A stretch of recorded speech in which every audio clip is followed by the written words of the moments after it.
करीब 54 साल पुरानी बात है। तब ईरान के उस रेगिस्तान में न पेड़ की छांव थी और न ही पानी का नामो निशान। इसके बावजूद वहां पर एक दावत हुई, शाही दावत, जो करीब करीब 5 घंटे चली। और जब यह दावत खत्म हुई तो ईरान में उस क्रांति के अंकुर फूट पड़े जिसे इतिहास की किताबों में इनकलाब ईरान या फिर इस्लामिक क्रांति कहा जाता है, और जिसके मुकम्मल होने के ठीक बाद ईरान और अमेरिका के बीच ऐसी दुश्मनी हुई जो आज भी कायम है और जिसकी वजह से दुनिया पर तीसरे विश्व युद्ध का खतरा मंडरा रहा है। नमस्कार, मैं हूं अविनाश और आप देख रहे हैं एबीपी लाइव।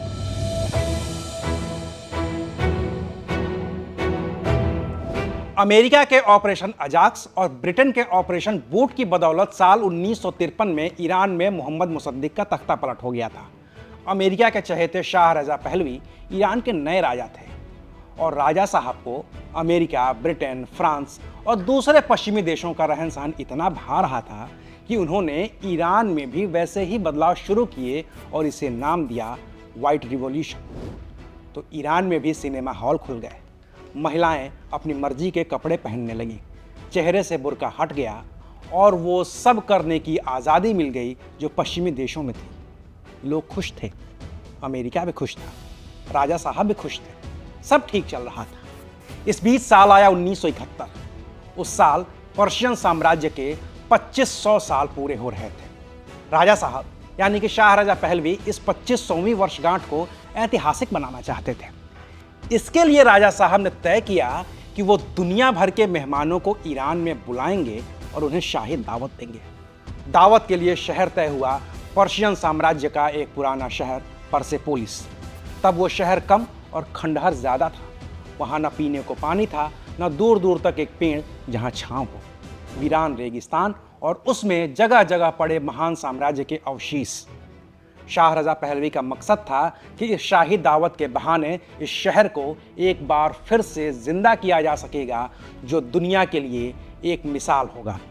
और ऐसा ही हुआ भी। मेहमानों के रहने की व्यवस्था करने की जिम्मेदारी दी गई पेरिस की एक interior design company Maison Jansen को। इस कंपनी ने उस रेगिस्तान में टेंट सिटी बनाने का काम शुरू किया। 160 एकड़ में फ्रेंच सिल्क से टेंट बनाए गए और इसे नाम दिया गया गोल्डन सिटी।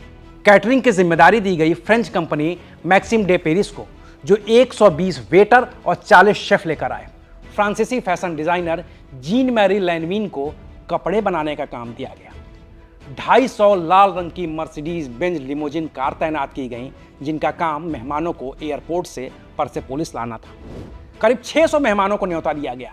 इनमें युगोस्लाविया के राष्ट्रपति टीटो, मोनाको के प्रिंस रेनियर और प्रिंसेस ग्रेस, ब्रिटेन की राजकुमारी एनी और प्रिंस फिलिप, अफ्रीकी सम्राट हाइले सेलासी, अमेरिका के उपराष्ट्रपति सिप्रो अग्नेयू और सोवियत संघ के स्टेट्समैन निकोलोई पोर्गनी जैसे लोग शामिल थे। आयोजन भले ही ईरान में था, लेकिन पूरी व्यवस्था फ्रांसीसी थी। करीब 150 टन वजन का रसोई का सामान फ्रांस से ही आया था। पीने के लिए 2500 बोतल शैंपेन, 1000 बोतल बोर्डो और 1000 बोतल बर्गंडी वाइन थी, और साथ में था बर्फ का ट्रक। इस खाने पीने का आयोजन करने में ईरान और उसके राजा शाह रजा पहलवी को महीनों लगे, जबकि खाना शुरू होकर खत्म होने में करीब 5 घंटे का वक्त लगा। एक अनुमान के मुताबिक तब इस आयोजन पर करीब $10 करोड़ खर्च हुए थे। अगर आज के हिसाब से देखें तो करीब $50 करोड़, यानी कि करीब 4330 करोड़ रुपए।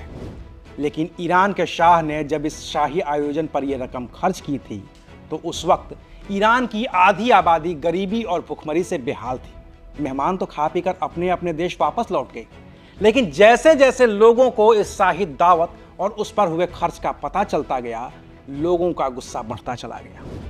रही सही कसर पूरी कर दी निर्वासन में जी रहे शिया धर्मगुरु अयातुल्लाह रुहुल्लाह खुमैनी ने, जिन्होंने इस शाही दावत को शैतानों की पार्टी करार दिया और बाकायदा एक टेप के जरिए अपने संदेश को ईरान के लोगों के बीच पहुंचा दिया। फिर तो लोग सड़क पर उतर आए। जो लोग दबे छुपे पहलवी की मुखालफत करते थे वो भी मुखर हो गए। आंदोलन इनकलाब में बदल गया और आखिरकार 16 जनवरी 1979 को ईरान के मुखिया शाह रजा पहलवी को देश छोड़कर भागना पड़ा। 1 फरवरी 1979 को अयातुल्लाह खुमैनी ईरान के सर्वोच्च धार्मिक नेता के तौर पर देश वापस लौटे। उनके स्वागत के लिए तेहरान की सड़कों पर 50 लाख से भी ज़्यादा लोग इकट्ठा हो गए। अयातुल्लाह खुमैनी के लौटने के बाद ईरान में जनमत संग्रह हुआ और फिर ईरान को इस्लामिक मुल्क घोषित कर दिया गया और तब से ही ईरान में शरिया लागू हो गया। अब भी ईरान में अयातुल्लाह खुमैनी के उत्तराधिकारी अयातुल्लाह अली खमेनेई का ही शासन है और इजराइल से लेकर अमेरिका तक फिर से ईरान में वैसा ही तख्ता पलट करना चाहते हैं जैसा उन्होंने 1953 में किया था। तब अमेरिका कामयाब हुआ था। अब वो कामयाब होगा या नहीं, इसके लिए करना होगा इंतज़ार। तो इंतज़ार करिए और देखते रहिए एबीपी लाइव।